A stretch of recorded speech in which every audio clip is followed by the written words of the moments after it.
નમસ્કાર દર્શક મિત્રો, હું છું ઈસુદાન ગઢવી। આજે મહામંથનમાં આપનું સ્વાગત છે। આજે આપણે ચર્ચા કરીશું મહામંથનમાં મુલાકાતનો મતલબ શું। ભાજપના રાષ્ટ્રીય અધ્યક્ષ અમિત શાહ 2 દિવસ માટે ગુજરાતના પ્રવાસે છે, ત્યારે શાહના 2 દિવસીય ગુજરાતની મુલાકાતમાં શાહે આગામી વિધાનસભાની ચૂંટણીને લઈને ઘણી સોગઠાબાજી પણ રચી છે અને રણનીતિ પણ બનાવી હશે। પરંતુ આજે અમિત શાહે વિધાનસભામાં સંબોધન બાદ કોંગ્રેસના દિગ્ગજ નેતા શંકરસિંહ વાઘેલા સાથે મુલાકાત કરી। શાહ અને બાપુની મુલાકાતને પગલે રાજકીય ચર્ચાઓએ પણ જોર પકડ્યું છે। જોકે મુલાકાત બાદ કદાચ બાપુએ એટલે જ સામેથી ટ્વીટ કરી દીધું અને મુલાકાતને ઔપચારિક મુલાકાત ગણાવી દીધું। પરંતુ રાજનીતિમાં બંને અલગ અલગ પાર્ટીના દિગ્ગજ નેતાઓ વચ્ચે જ્યારે આ પ્રકારની મુલાકાત થાય ત્યારે પડદા પાછળ કંઈક રંધાતું જ હોય એવી સૌ બાબત ચર્ચા એ સ્વાભાવિક છે। એક તરફ વિધાનસભાની ચૂંટણી નજીક આવી રહી છે, તો બીજી તરફ ભાજપ હંમેશા ચૂંટણી પહેલા પક્ષ પલટાની રાજનીતિ કરતું આવ્યું છે। ત્યારે આ મુલાકાતને પગલે સૌ પ્રથમ સવાલ તે જ ઉભો થાય છે દરેક ગુજરાતીઓના મતલબમાં કે શું બાપુ ભાજપ છોડી રહ્યા છે કે શું બાપુ ભાજપ જોડી રહ્યા છે।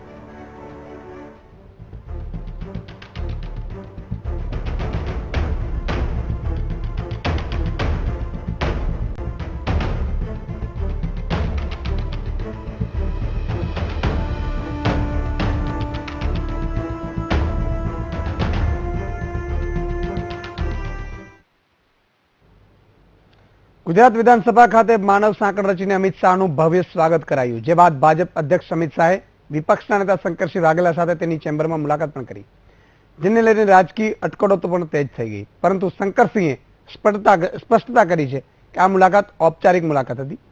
તો બીજી તરફ હાર્દિકે બાપુને તક ઝડપી હોવાનું સૂચન પણ કર્યું હતું। સામાન્ય રીતે એકબીજા પર નિશાનો સાધતા નજરે પડતા નેતાઓ ક્યારેક જ એક સાથે જોવા મળતા હોય છે। તેવું જ કંઈક બન્યું ગાંધીનગરમાં, કે જ્યાં વિપક્ષની ચેમ્બરમાં અમિત શાહ અને શંકરસિંહ વાઘેલાની મુલાકાત થઈ, જેમાં વિજય રૂપાણી અને પ્રદીપસિંહ વાઘેલા પણ ઉપસ્થિત રહ્યા। આ મુલાકાતમાં શંકરસિંહે અમિત શાહને ચૂંટણી બાબતે પ્રશ્ન પૂછ્યો હતો, જેના જવાબમાં અમિત શાહે નિયત સમયે જ ચૂંટણી યોજાશે તેવું નિવેદન આપ્યું। આ સાથે જ અમિત શાહે હળવી મજાક પણ કરી હતી કે ચા તો વિપક્ષની પણ પીવી જોઈએ। શંકરસિંહ બાપુના સંબંધો બધા સાથે છે જ, એટલે સ્વાભાવિક છે કે એક જેને કહીએ કે કડસી વિઝિટ હતી જ અને એ રીતે મળવાનું પણ થયું છે। શંકરસિંહ અને અમિત શાહ વચ્ચે શાના માટે મુલાકાત થઈ તેને લઈને રાજકીય વર્તુળોમાં ચર્ચા તેજ થઈ, જે બાદ શંકરસિંહે મુલાકાતની તસવીરો સોશિયલ મીડિયા પર શેર કરી અને સ્પષ્ટતા કરી કે તેમની મુલાકાતનું રાજકીય અર્થઘટન કરવાની જરૂર નથી। શંકરસિંહે શાહ સાથે મુલાકાત કર્યા બાદ ભાજપ પર વિશ્વાસ ન હોવાનો રાગ આલાપ્યો। તેમણે કહ્યું કે ભાજપ પર કોઈ ભરોસો નથી, વહેલી ચૂંટણી યોજાશે તો કોંગ્રેસને कोई तकलीफ नहीं पड़े। तैयारी तो देखिए, बीजेपी पर भरोसा हमको नहीं है। गवर्नमेंट उसको जो राइट है कॉन्स्टिट्यूशन का with the consultation of election commission का, वो कभी भी कर सकते हैं। इसलिए वो नवंबर करे तो करना ही है, लेकिन जल्दी करे इसके लिए हमारी एक्साइज जो होनी चाहिए एज अ पार्टी वो हमने कर दी है। पैनल हमारी बन गई है, इसलिए अगर इनकी चलती है और इलेक्शन करवाना है तो विल वेलकम, नो प्रॉब्लम। ये प्रॉब्लम इनका है, हमारी तैयारी जो हम सोते हैं और इन्होंने तैयारी कर दी, ऐसा नहीं है। हमारा होमवर्क हो गया है, इसलिए उसमें कोई प्रॉब्लम नहीं है। બીજી તરફ હાર્દિક પટેલે શંકરસિંહ અને અમિત શાહની મુલાકાત પર ટિપ્પણી કરી। તેમના કહેવા પ્રમાણે બાપુની ઉંમર 75 વર્ષ થઈ ગઈ હોવાથી તેમના માટે હવે આ છેલ્લી તક છે, જેથી તેમણે આ તક ઝડપી લેવી જોઈએ।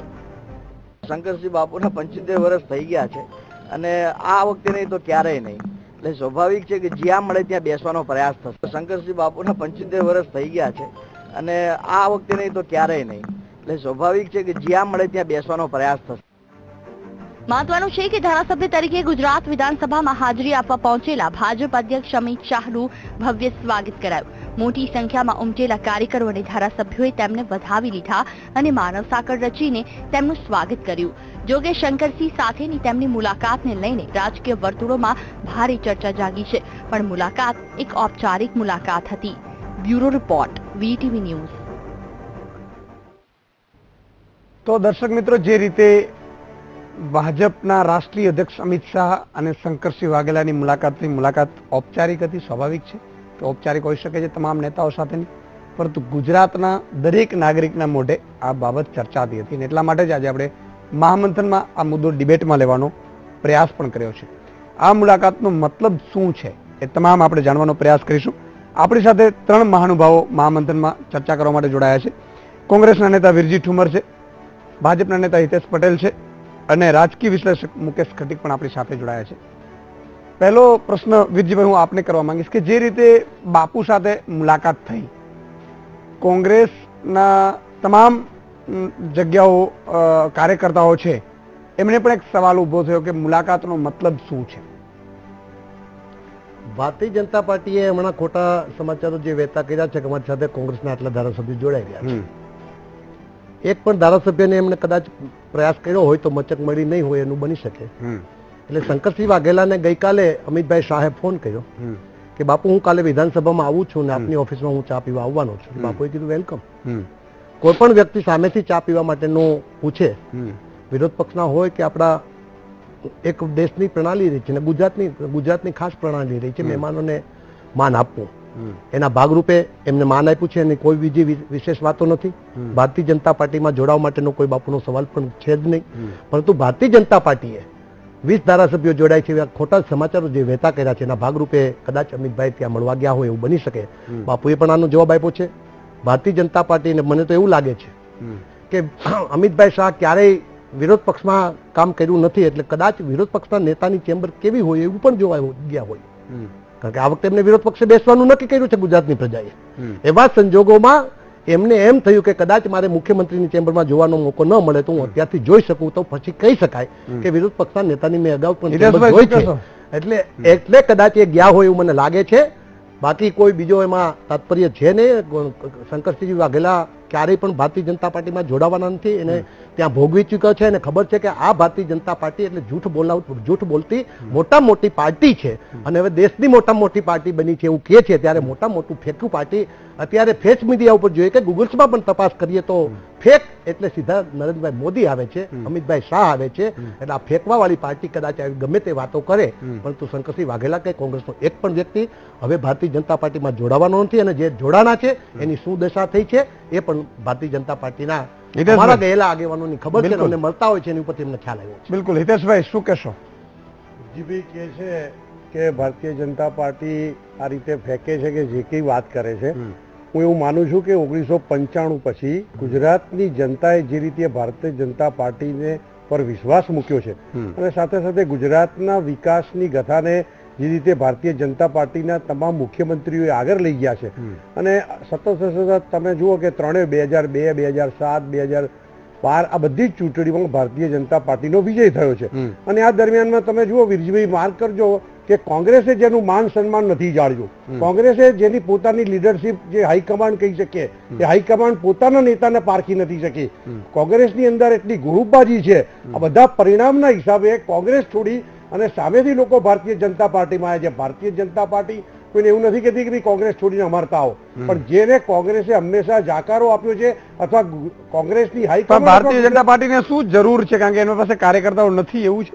ભારતીય જનતા પાર્ટી પાસે એક વિશાળ પાર્ટી છે અને વિશાળ પાર્ટીની અંદર કોઈ પણ વ્યક્તિ પોતાની સ્વેચ્છાએ જોડાવા માંગતો હોય ભારતીય જનતા પાર્ટી નહીં, પણ તમને હિતેશભાઈ લઈને આગળ ચાલતો હોય, જ્યારે તમે કોઈને જોડો છો ત્યારે ખરેખર જે કાર્યકર્તાઓ છે એ તો દુઃખ જ ભોગવે છે ને, કારણ કે એમની સીટ મળવાની હોય તો છૂટવાઈ જ જાય છે. ગઢવી સાહેબ, જ્યારે કોઈ પણ વ્યક્તિ કોઈ પણ પાર્ટીમાં સમાવેશ થતો હોય ત્યારે આ બધી જ વસ્તુનું વિશ્લેષણ કરવામાં આવે છે, બધી પરિસ્થિતિનો તાક પણ મેળવવામાં આવે છે. અને તમે જુઓ કે આ પરિણામ બતાવી રહ્યું છે કે ગુજરાતની અંદર જે કઈ વિકાસ મોડલ આજે છે એ આખા દેશમાં થઈ રહ્યું છે અને આખા દેશમાં જે રીતે ભારતીય જનતા પાર્ટી એક પછી એક રાજ્યમાં વિજય મેળવ્યો છે અને કોંગ્રેસ જે રીતે ઓસરી રહી છે કે કોંગ્રેસ જે રીતે વિસરી રહી છે એ આખા દેશમાં તમામ લોકો જોઈ શક્યા છે. અને કોંગ્રેસ પાર્ટી જેટલી પણ વાતો કરે છે અને જેટલું પણ વિરોધ પક્ષ તરીકે પોતે જે એક સકારાત્મક ભાગ ભજવો જોઈએ એની જગ્યાએ જે રીતે એમને પ્રજા જાકારો આપે છે એ એમને પોતાનું મનોબંધન જાકારો આપે છે. ઘણા વર્ષોથી છે. કોંગ્રેસના સિનિયર નેતાઓએ પણ કહ્યું છે કે કોંગ્રેસના માળખાથી લઈ નેતાગીરીને બદલવાની જરૂર છે. બિલકુલ બિલકુલ. ઘણી વખત વાત પણ સિનિયરોએ પણ મૂકી છે. મુકેશભાઈ, આ તમામ મુલાકાતનો અર્થ શું કાઢી શકાય? મુલાકાત થઈ છે એને ઔપચારિક ભલે કહેવામાં આવતી હોય, પણ એવું કહેવાય છે કે રાજકારણની અંદર કોઈ કાયમી મિત્ર નથી, કોઈ કાયમી દુશ્મન નથી. સમય સંજોગો પ્રમાણે આ બધી વસ્તુ બદલાતી હોય છે. આપણે મણિપુરમાં પણ જોયું છે, ઉત્તરાખંડમાં પણ જોયું છે કે ઇલેક્શન વખતે એક પાર્ટીમાંથી બીજી પાર્ટીમાં જવાના જે ઘટનાક્રમો બનતા હોય છે. એટલે બંને પક્ષમાંથી એવું કહેવામાં આવે કદાચ કે આ ઔપચારિક મુલાકાત છે, મને એવું લાગે છે એ જ સાબિત કરે છે કે મુલાકાતની પાછળ કંઈક ગર્ભિત આશય રહ્યો છે. બાકી શું જરૂર છે કે નેતાઓએ સ્પષ્ટતા કરવી પડે કે આ મુલાકાત એ ઔપચારિક મુલાકાત છે. એટલે મને એવું લાગે છે કે આગામી વિધાનસભાની ચૂંટણીને ધ્યાનમાં રાખીને આ મુલાકાત થઈ છે. બિલકુલ. એક મને આમાં એક સવાલ મને પણ એ જ થયો હતો. વિરજીભાઈ, હું આપને પૂછવા માંગીશ કે જે રીતે શંકરસિંહ બાપુનું દર વખતે ચૂંટણી આવે ત્યારે ક્યાંક ને ક્યાંક નામ જોડવામાં આવે વિરજીભાઈ, અને પછી એનું નેગેટિવ પાસું છે એ કોંગ્રેસના કાર્યકર્તાઓમાં જ ફરી વળે અને બાપુને જેટલું મહત્વ મળવું જોઈએ એટલું ના મળે. આવું સ્વાભાવિકપણે મેં ચૂંટણીમાં જોયું છે. આ વખતે અમિતભાઈનો એવો પ્લાન હોઈ શકે કે બાપુને સામેથી મળવા જાઉં અને મુલાકાત છે અંદરખાને રહે તો બાપુનો ઓટોમેટિકલી વાવડો એવું ફેંકાઈ જાય કે ભાઈ શું અંદરખાને માહિતી મળી હશે, અને એના કારણે બાપુની જે ઇમેજ છે અથવા તો બાપુ આ વખતે કરોયા મરોની સ્થિતિમાં છે એ ન આવે અને ઓટોમેટિકલી કોંગ્રેસના જ કાર્યકર્તાઓ ક્યાંક ને ક્યાંક એને સ્વીકારતા અટકી જાય એવો પ્લાન હોઈ શકે. પરંતુ બાપુએ બધાને હાજરમાં રાખીને, ધારાસભ્યોને, મીડિયાને, તમામને હાજરમાં રાખીને શું અમિતભાઈની આ ગેમ પ્લાન છે એ ફેલ કરી દીધી એવું માનો છો? બાપુની સાથે ગઈકાલે મેં પોતે જ્યારે ટીવી મીડિયામાં સમાચારો વહેતા થયા ત્યારે ફોન ઉપર વાત કરી કે બાપુ હવે વાતો શરૂ થઈ છે. એટલે મને બાપુએ સામેથી કીધું કે વિરજીભાઈ, મને સામેથી ચા પીવા માટે આવડા મોટા ભારતીય જનતા પાર્ટી જે દેશમાં રાજ કરી રહી છે એમનો એક મુખ્ય જયારે મળવા આવતો હોય ને એના ધારાસભ્ય હોય તો એના વિરોધ પક્ષના નેતા તરીકે મારે મળવાની ના ન પાડી શકાય. એના ભાગરૂપે મળવા ગયા છે. તમને પણ અનુકૂળતા હોય તો તમે પણ આવો, સાથે ચા પાણી પીએ. પરંતુ આવી કોઈ વાત એવી નથી કે જેના કારણે આપણી પાર્ટીને નુકસાન થાય. ને કોંગ્રેસ ક્યારેય અમારા કોઈ આગેવાનો ઉપર અવિશ્વાસ કરતો નથી. એ અવિશ્વાસનું વાતાવરણ જો ક્યાંય હોય તો ભારતીય જનતા પાર્ટી. તો ભારતીય જનતા પાર્ટીનો કાર્યકર્તા કદાચ મને કોઈ મળી જાય તો બીજે દિવસે એમ કહેવામાં આવે છે કે તું વિજયભાઈને મળવા ગયો છો. અમારા કોઈ કાર્યકર્તા આજે પણ ગમે એને મળવા જાય, હું પણ કદાચ વિજયભાઈ રૂપાણીને મળું કે હું કદાચ નરેન્દ્રભાઈ મોદી દેશના વડાપ્રધાન છે, નહીં પણ અમિતભાઈનો એક ગેમ પ્લાન હોઈ શકે છે કે જે રીતે અંદરખાને અગર મુલાકાત થાય તો 100 અર્થેના નીકળે. ભાઈ, મેં અગાઉથી કહ્યું કે એમને 20 ધારાસભ્યો જોડાય છે, એવા સમાચારો ખોટા વહેતા કર્યા છે, કોંગ્રેસનું મોરલ તોડવા માટેના પ્રયાસ કર્યા છે. એમાં એમનું કદાચ ક્યાંય ચાંચ ડૂબતી નહીં હોય એના કારણે તેમનો આ ગેમ પ્લાન શરૂ થયો હોય. પણ આવો અમિતભાઈનો કોઈ ગેમ પ્લાન હવે બરાબર બહાર પાડવા પહેલો પ્લાન એવું કહી શકાય કે ફેલ ગયો છે. અમિતભાઈ જે રીતે 2 દિવસથી યુપીના જે ભવ્ય વિજય થયો અને યુપીની અંદર જે રીતે અને બીજા બાકીના રાજ્યમાં પણ ભારતીય જનતા પાર્ટીની જે રીતે સરકાર બની અને એ રીતે જે રીતે એઓ ગુજરાતમાં આવ્યા આજે આટલા બધા વખત પછી, તો એક વિજય વિશ્વાસનું એક સંમેલન જે રાખવામાં આવ્યું હતું અને એક ઉત્સાહ હતો અમિતભાઈ માટે. અને અમિતભાઈ અમારા નારણપુરા વિધાનસભાની અંદર એમને જે કંઈ પ્રશ્નો લોકોના હતા એ માનો કે આજે ડીકે પટેલ હોલનું ઉદઘાટન હોય કે નારણપુરાનું ક્રોસિંગ મોટું બનાવવાનું હોય કે આવનારા દિવસોમાં વિદ્યાર્થીઓ માટે 250 થી પણ વધારે વિદ્યાર્થીઓ બેસી શકે એક સાથે એવી લાઇબ્રેરીનો પણ પ્લોટ કોર્પોરેશન ટૂંક સમયમાં આપવાનું છે. ત્યારે આવા અનેક કાર્યો પોતાના કાર્યક્રમોની વાત નથી, આપણે મુદ્દો એ હતો કે શું આવી રીતે. વિરજીભાઈ, તમે કઈ કહેવા માંગતા? ગેમ પ્લાનની વાત જે કરી એટલે મારે કહેવાનું એટલા માટે થાય છે કે વિકાસની વાતો કરનારી આવડી મોટી પાર્ટી યુપીમાં વિજય થાય એની લોકોમાં છાપ પાડવા માટે અહીંયા વિજય વિશ્વાસ સંમેલન ઉજવે છે. ત્યારે ભારતીય જનતા પાર્ટીમાં જો મોરલ હોય તો એમનો ભવ્ય પરાજય થયો છે, ભયંકર પરાજય થયો છે પંજાબનો. એનું કેમ બોલતા નથી? એમના મુખ્યમંત્રી હારી ગયા છે, એના ગોવાના મુખ્યમંત્રી હારી ગયા છે. પંજાબમાં તો મુખ્ય પાર્ટી તરીકે એસપી હાર્યું છે, કોંગ્રેસ કે હારી નથી. એસપી હાર્યું છે. કોંગ્રેસને હરાવવા માટેના પ્રયાસો કર્યા. આ 23 જિલ્લા પંચાયતો કોંગ્રેસની ચાલે છે, એને પણ તોડવા માટેના નિષ્ફળ પ્રયાસો કરી રહ્યા છે. મોટા પક્ષને આમંત્રણ આપવું જોઈએ. ક્યાં આમંત્રણ આપ્યું? મણિનગરમાં શા માટે? મણિપુરમાં શા માટે આમંત્રણ આપ્યું? તમે એના માટે ગુલબાંગો ફેંકતા હતા, રોજ ગુલબાંગો ફેંકતા હતા. મોટા પક્ષને આમંત્રણ આપવું જોઈએ. પણ ભારતીય જનતા પાર્ટીના બોલવાના ચાવવાના જુદા દાંત છે. આજે જ રાજ્યસભામાં મેં તમને સાંભળ્યા છે. આજે જ વડાપ્રધાને સ્વીકાર્યું, રાજ્યસભાના ફ્લોર ઉપર સ્વીકાર્યું, નાણાં બિલ ઉપર 5 સુધારા અમારે સ્વીકાર્યા. અને આધાર કાર્ડ આ દેશની શિકલ બનનારું કોંગ્રેસનું નવું આધાર કાર્ડ છે, એને હું જાહેરમાં સ્વીકારું છું એવું કેવું પડ્યું. એ પણ બિલકુલ નથી. અમારી જે સાથે જીએસટી બિલ એ પણ એને સ્વીકારવું પડ્યું. જેનો વિરોધ કરતા હતા બધું જ સ્વીકારવું પડ્યું છે. આ રાજ્યને, આ દેશને વિકાસની પ્રક્રિયામાં લઈ ગયા, જો કોઈ લઈ ગયું હોય તો કોંગ્રેસ લઈ ગઈ છે. એ લોકોને ખ્યાલ આવ્યો છે. બિલકુલ. આપણે હિતેશભાઈ અને મુકેશભાઈનું પણ આ મામલે આપણે પ્રયાસ કરીશું એનું મંતવ્ય લેવાનો, પરંતુ સમય થયો છે એક વિરામનો, લઈએ એક વિરામ. દર્શક મિત્રો, આપણે ચર્ચા કરી રહ્યા છીએ મુલાકાતનો મતલબ શું. આપણી સાથે તમામ ગેસ્ટ પર જોડાયા છે. મુકેશભાઈ, જે રીતે વાત ચાલી રહી હતી, વિરજીભાઈએ પણ વાત કરી, પણ સવાલ એ છે કે જે રીતે સોગઠાબાજી શરૂ થતી હોય અને જ્યારે જ્યારે ચૂંટણી આવે ત્યારે ભાજપ છે એ 8 થી 10 કે 12 કોંગ્રેસના જે ચૂંટાઈ શકે એવા નેતાઓને પોતામાં ભરતી મેળો કરતું હોય છે, અને એના માટેનો પ્રયાસ આ વખતે પણ ભાજપ કરે તો નવાઈ નહીં. એનો શું મતલબ કે ભાજપ કરોયા મરો સ્થિતિમાં રાજકારણમાં મતલબ સત્તા લેવા માંગે છે, કે બીજું કે કોંગ્રેસના હતાશ લોકો એ ભાજપમાં જોડાય છે? શું કહેશો? ખાસ લોકો જોડાયા છે કે એમ કહેવું તો આપણા માટે યોગ્ય નથી, એટલા માટે કે દરેક વ્યક્તિને જેનો હાઈકમાન્ડ ન સાંભળતું હોય અને હતાશ થઈ ગયા, એટલે એવું હોઈ શકે કે એને પક્ષની અંદર અસંતોષ હોય અને યોગ્ય જગ્યા સાંભળવામાં ના આવતા હોય, કદાચ એ લોકો એમાં જોડાતા હોય. પણ આપણે જે પહેલી વાત કરી કે બીજેપી જે પ્રકારે પ્રયત્ન કરી રહ્યો છે, મને એવું લાગે છે કે આજે ફેરબદલ થાય એમાં જે પેલો આંકડો આપવામાં આવ્યો છે કે 150 થી ઉપર, એટલે એ આંકડાને પાર કરવાની પરિસ્થિતિમાં પણ કદાચ આ જે ધારાસભ્ય જે આપણે વાત કરી કે જે અસંતોષ વાળા હોય એને બીજેપીમાં લેવામાં આવે તો કદાચ એ સંખ્યા સુધી પહોંચી શકાય, એ પણ એક ગર્ભિત આશય હોઈ શકે.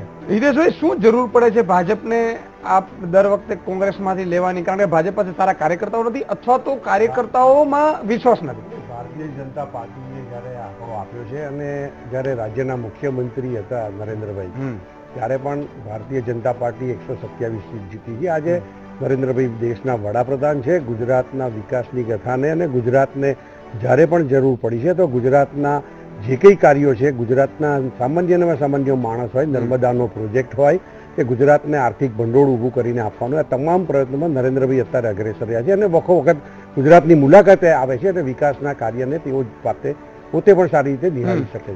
હું એવું માનું છું કે ભારતીય જનતા પાર્ટી 182 સીટ ઉપર જ્યારે લડવાની છે અને એના સક્ષમ 82 ઉમેદવારો એની પાસે ન હોય તો કોંગ્રેસ પાસેથી લેતું હશે. ના, એવું છે જ નહીં. મેં તમને કીધું ને કે કોંગ્રેસ જે રીતે પાર્ટી અત્યારે ચાલી રહી છે, અથવા તો ગુજરાતની અંદર કોંગ્રેસ જે રીતે અત્યારે ઇલેક્શન મોડમાં આવવાનો પ્રયત્ન કરી રહી છે, પણ છેલ્લા કેટલાય વખતથી કોંગ્રેસને ભરતી મેળો કેમ કરવાની જરૂર પડે છે? ભરતી મેળો છે જ નહીં. તમે જુઓ, આ કઈ એવું નથી કે અમિતભાઈ આયા છે એટલે કે નહીં. આ પહેલા જયારે ચૂંટણી થઈ 2012 ભરતી મેળો, ભરતી મેળો નથી. ભરતી મેળો નથી. જો એ રાહુલ ગાંધીની નબળી નેતાગીરી તમે સમજો. રાહુલ ગાંધીએ તમે જે રીતે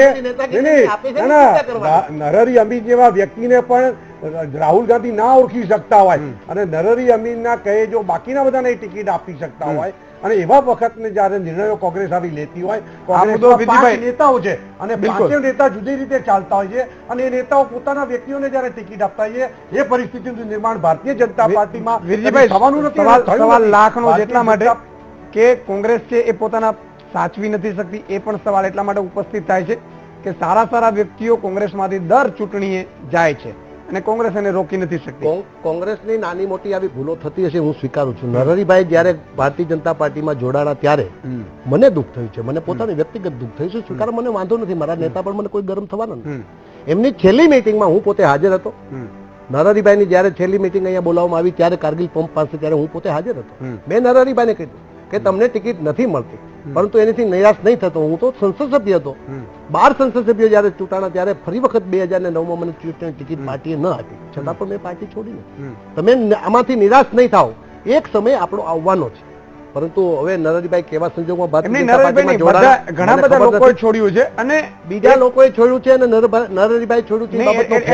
બીજા લોકો તો ચૂંટાયેલા સંસદ સભ્યો હતા, ચૂંટાયેલા ધારાસભ્યો હતા અને પોતાને વધારે સત્તા મેળવવા એનું કારણ એ પણ હોય છે કે કોંગ્રેસ અન્યાય કરતી હોય તો આ વખતે તમે એવું નથી લાગતું કે કોંગ્રેસના લોકો છે એ કોઈ જાય નહીં? ઈશ્વરભાઈ, મેં સ્વીકાર્યું કે પાર્ટીની કદાચ ભૂલ થઈ હોય. નરહરીભાઈ એક એવો કિસ્સો છે. આ વખતે તો કદાચ એવી ભૂલ પાર્ટી ન કરે, એના માટે પાર્ટીના એક આગેવાન તરીકે પાર્ટીના પ્રદેશના તમે કેમ ભાજપના સારા લોકોને નથી લેતા? તમે પણ ભરતી મેળો કરી શકો છો. અમારી પાસે જ એટલા બધા મસ્ત આગેવાનો છે કે અમારે ભારતીય જનતા પાર્ટીના કોઈ કાર્યકર્તાઓને લેવાની જરૂર નથી. 2007માં આ પ્રકારનું પરિસ્થિતિનું નિર્માણ થયું હતું ત્યારે હું સંસદ સભ્ય હતો. કેશુભાઈના ઘણા ધારાસભ્યો અમારી સાથે આવ્યા, પરંતુ એમનું માનસ ભારતીય જનતા પાર્ટી સાથે જોડાયેલું હોય. બાવકુભાઈ ઉંધાડ આવ્યા, ભારતીય જનતા પાર્ટીમાં જતા રહ્યા. ભાઈ તંતી આવ્યા, ભારતીય જનતા પાર્ટીમાં જતા રહ્યા. ભાઈ અમારા જસાભાઈ આવ્યા, ભારતીય જનતા પાર્ટીમાં જતા રહ્યા. એટલે કોંગ્રેસ એવું કોઈ પાર્ટી જેનું પોતાની વિચારધારા અમારી સાથે ફિટ ન થઈ શકતી હોય હિતેશભાઈ, એવા વ્યક્તિઓને તમે સ્વીકારીને કોંગ્રેસ ક્યારેય સંક્ષિપ્તમાં, પોતાનું કારણ કે સમય વિચારધારા બદલવા માંગતી નથી. જીવીભાઈ છે ને, એટલે હું એક સવાલ એટલો બી સામે કહું છું કે કોંગ્રેસ પાર્ટીએ છેલ્લા ઘણા વખતથી નવી નેતાગીરીને ઉભરીને આવવાનો પ્રયત્ન નથી કર્યો, અને જે પ્રયત્ન નથી થયો એના પરિણામે આજે કોંગ્રેસના તમે જુઓ તો એ વખતો વખત જે કઈ નેતાઓ કેટલા વખતથી લડતા હોય અથવા તો કોઈ જગ્યાએ આગળ જતા હોય એ અથવા એના પરિવારમાંથી એ લોકો બહાર નથી આવતા, અને એનું પરિણામના ભાગરૂપે મુકેશભાઈ, શું એનું પરિણામ વિકાસ છે? નથી થતો. મુકેશભાઈ, હિતેશભાઈની ના, અમુક એવું બાબતો નથી. સાથે હું આપણે- પૂરેપૂરો સંમત છું. આપણે જો જોઈએ તો જે વિરજીભાઈ વાત કરીને સામાન્ય એક્ઝામ્પલ આપી દો કે રાજપા જે આખું છે એ પ્યોર બીજેપી નું હતું અને એનું આખું વિલીનીકરણ કોંગ્રેસમાં થયું. એટલે આવન જાવન તો છે ને બંને પક્ષોમાંથી સતત ચાલ્યા જ કરે છે. જે લોકો અસંતોષી હોય એ દરેક પક્ષમાં એક બીજા પક્ષમાં જતા જ હોય છે. બિલકુલ દરેક પક્ષમાં મુકેશભાઈ, એ અમારા કોઈ રાજપવાળા અમારી સાથે અત્યારે છે નહીં, બધા પાછા જતા રહ્યા. એનું માનસ જ ભારતીય જનતા પાર્ટી સાથે જોડાયેલું હતું, એની વિચારધારા જ જુદી હતી. પણ વિજયભાઈ, એવું નથી લાગતું કે ક્યાંક કોંગ્રેસે અથવા તો કોંગ્રેસના હાઈકમાન્ડે મંથન કરવાની જરૂર છે? કારણ કે 100% 25 વર્ષથી કોંગ્રેસના- સરકાર નથી. કોંગ્રેસના હાઈકમાન્ડે બહુ વિચાર કરવાની જરૂર છે.